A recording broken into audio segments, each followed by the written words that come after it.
This video sponsored by Educast. Descriptionல link கொடுக்கிறேன் check பண்ணி பாருங்க. The struggle to find courses that truly speak your language, it's finally over. Welcome to EduQuest, where learning is made just for you. At EduQuest, we bring you a wide range of online courses, from career building programs to skill boosting masterclasses, all in your regional language. Because we believe language should never be a barrier to success. Our courses are tailor-made after understanding what today's learners really need. So why wait? Start learning the smarter, simpler way only with EduQuest. Visit eduquest.courses and explore your next course today. And hey, don't miss out on our exciting offers and promotions. இன்னைக்கு நாம நெல்லிக்காயை பற்றி பார்க்க போகிறோம். பார்க்கலாமா? நெல்லிக்காய் அல்லது Indian நெல்லி அப்படின்னு இதை சொல்லுவோம். இதில் பெரிய நெல்லிக்காய் சின்ன நெல்லிக்காய் அப்படின்னு சொல்லுவாங்க. இதில் பல ஆரோக்கிய நன்மைகளும் இருக்குது. செரிமான பிரச்சனையை போக்குறதுக்கு பெரிய நெல்லி ரொம்ப பெரிய உதவியாக இருக்கும். அது மட்டும் இல்லாமல் சின்ன நெல்லி ரொம்ப புளிப்பு சுவையாகவும் பெரிய நெல்லி கொஞ்சம் கசப்பு சுவையாகவும் இருக்கும். ஆனால் பெரிய நெல்லிக்காயில் நிறைய மருத்துவ குணங்கள் இருக்குது. கண்டிப்பாக தினமும் ஒரு பெரிய நெல்லிக்காய் சாப்பிடணும்னு மருத்துவர்கள் ஆலோசனையும் சொல்கிறாங்க. இந்த பெரிய நெல்லிக்காய் சாப்பிடுவதன் மூலம் நம்மளோட கண் பார்வை நல்லாவே குணமாகும், நல்லா மேம்படும் செய்யும். அது மட்டும் இல்லாமல் செரிமான பிரச்சனை உள்ளவங்க கண்டிப்பாக இந்த நெல்லிக்காய் சாப்பிட்டா உங்களுக்கு இந்த பிரச்சனை இனிமேல் இருக்கவே இருக்காதுன்னே சொல்லலாம். இது இரும்பு சத்து நிறைந்ததாகவும் மேலும் உடலில் ஏற்படக்கூடிய வலிகளை போக்குவதற்கும் சிறந்த நிவாரணியாகவும் இருக்கிறது. இரும்பு சத்து உள்ளதால் நோய் எதிர்ப்பு சக்தியும் நமக்கு கிடைக்கும். நோய்களிலிருந்து நம்மளை நல்லாவே பாதுகாக்கிற சக்தி இந்த பெருநெல்லிக்காய்க்கு இருக்குது. அது மட்டும் இல்லாமல் இரத்த சோகையை போக்குறதுக்கு கண்டிப்பாக பெருநெல்லிக்காய் ஒரு பெரிய மருந்து தான் சொல்லுவோம். அதே மாதிரி முகத்தில் பரு இருக்கிறவங்க, முகம் பொலிவு பெறணும் அப்படின்னு நினைக்கிறவங்க கண்டிப்பாக இந்த நெல்லிக்காயை சாப்பிட்லாம். சரும ஆரோக்கியத்திற்கும் இந்த நெல்லிக்காய் நல்லாவே உதவி பண்ணும். இதை பேஸ்டாக்கி நம்ம மூஞ்சியில் போட்டுக்கலாம், இல்லைனா நம்ம தினமும் உட்கொள்கிற மாதிரி குடிச்சிக்கலாம். இல்லைனா ஜூஸ் மட்டும் மிக்சியில் அடிச்சுட்டு விதையை எடுத்துகிட்டு மிக்சியில் அடிச்சுட்டு நம்ம குடிக்கலாம்.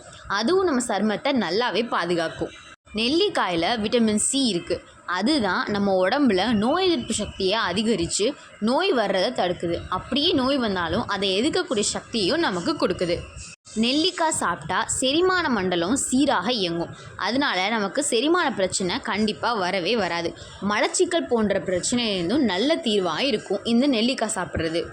இந்த நெல்லிக்காயில் விட்டமின் ஏ இருக்குது. இது கண் பார்வைக்கு நல்லது அப்படின்னும் சொல்கிறாங்க. நெல்லிக்காயில் இரும்பு சத்து அதிகம் இருக்கிறதுனால இரத்த சோகையை தடுத்து இரத்த ஓட்டத்தை சீராக இயங்க செய்யும்.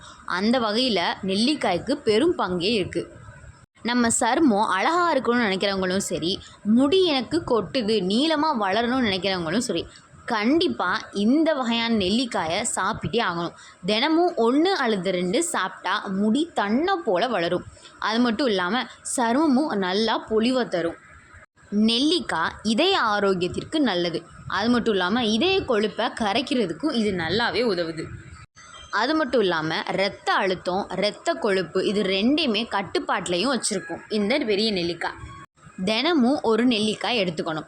அப்படி இல்லை அப்படின்னா நெல்லிக்காயை ஜூஸ் மாதிரியும் எடுத்துக்கலாம். 20லிருந்து 30 மில்லி தினமும் எடுத்துக்கிட்டால் நல்லதுன்னு மருத்துவ நிபுணர்களே சொல்லியிருக்காங்க.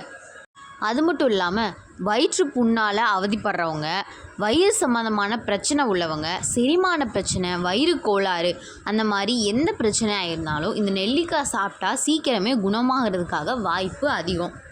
அது மட்டும் இல்லாமல் நெல்லிக்காய் சாப்பிட்டா நிறைய பேருக்கு சளி பிடிக்கும் அப்படின்னு சொல்கிறாங்க. அது நம்மளோட கபத்தை டைரெக்டாக போய் இது பண்ணுறதுனால தான் நமக்கு அந்த மாதிரி தெரியுது. ஆனால் சில பேருக்கு நைட் நேரத்தில் நெல்லிக்காய் சாப்பிட்டா கண்டிப்பாக அந்த பிரச்சனை இருக்குன்னு தான் சொல்கிறாங்க.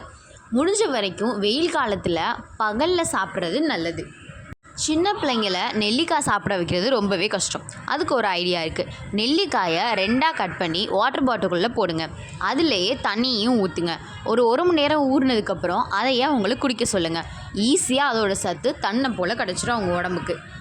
இந்த மாதிரி செஞ்சு குடிச்சிட்டு வந்தாலே குழந்தைங்களுக்கு விட்டமின் சி தன்னால் கிடைக்கும். ஆனால் குழந்தைங்களுக்கு சாயங்காலம் 5 மணிக்கு மேலே நெல்லிக்காய் ஜூஸோ நெல்லிக்காய் சாப்பிட்றதையோ தவிர்க்கிறது ரொம்பவே நல்லது. நெல்லிக்காயை அப்படியே சாப்பிட முடியாதவங்க துவையலாக அரைச்சி சாப்பிட்லாம். கொஞ்சம் உளுந்து, தேங்காய், வரமிளகா இதெல்லாம் வறுத்து நெல்லிக்காயோடு வச்சு அரைச்சி துவையலாக செஞ்சும் சாப்பிடலாம். இப்படி சாப்பிட்டாலும் அந்த சக்தி நமக்கு அப்படியே கிடைக்கும். சரி, இன்றைக்கி நாம் நெல்லிக்காயை பற்றி நிறையவே பார்த்துட்டோம். இன்னொரு நாள் இன்னொரு வீடியோவில் பார்க்கலாம். பாய்.